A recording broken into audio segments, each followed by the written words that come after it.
ஏழாம் திரைப்படத்துல சூர்யா அவர்களுக்கு ஒரு வசனம் வரும். மஞ்சள் பூசுறதும் தண்ணியில கரைச்சி தெளிக்கிறதும் சாமின்னு சொல்லி கொடுக்காதீங்க, அது ஒரு சயின்ஸ் சொல்லி கொடுங்க, அது ஒரு ஆன்டிபயோட்டிக்னு சொல்லி கொடுங்க. அப்படி சொல்லி கொடுக்காதனாலதான் இன்னைக்கு மஞ்சளே விளையாத வெளிநாட்டுக்காரன் அதுக்கு பேட்டன் ரைட்ஸ் வாங்கிட்டான் அப்படின்ட்டு ஒரு வசனம் வரும். ஒரு வாசகம் சொன்னாலும் திருவாசகமா சொல்லியிருக்கிறாரு சூர்யா. உண்மையில இங்க நம்ம மஞ்சள்ங்கிறது நம்மள தமிழர்களுடைய வாழ்வியல்ல ஒரு முக்கியமான இடத்துல அவங்க வச்சு பார்த்திருக்காங்க. இன்னைக்கு வரைக்கும் நம்ம மக்கள் எந்த ஒரு விஷயம் தொடங்கினாலும் மங்களகரமா மஞ்சள் ஆரம்பிக்கிறாங்க. ஏன், இதுக்கான காரணம் என்ன?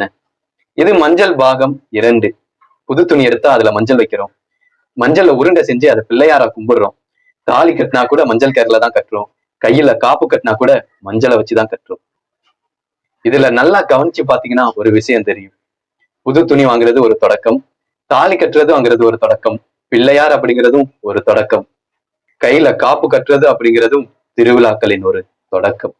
ஏன் எல்லா தொடக்கத்துக்கும் இந்த மஞ்சளை வச்சிருக்கிறாங்க? இந்த மஞ்சள் என்ன செய்யும் அப்படின்னா, உடம்புல இருக்கிற நோயை சுருக்கி ஆரோக்கியத்தை பெருக்கும், நம்மளை சுத்தி விஷ ஜந்துக்கள் வராம தடுக்கும். இப்பேற்பட்ட நேர்மறையான நல்ல விஷயங்கள் இந்த மஞ்சள்ல இருக்குது.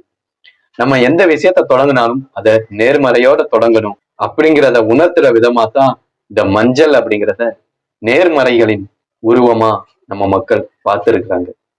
நம்ம மக்கள் ஏதோ ஒரு காரண காரியத்தோட தான் நம்ம கலாச்சாரத்தை கட்டமைச்சிருக்கிறாங்க. அது தெரியாம போகும்போதுதான் அது மூட நம்பிக்கையா மாறிடுது.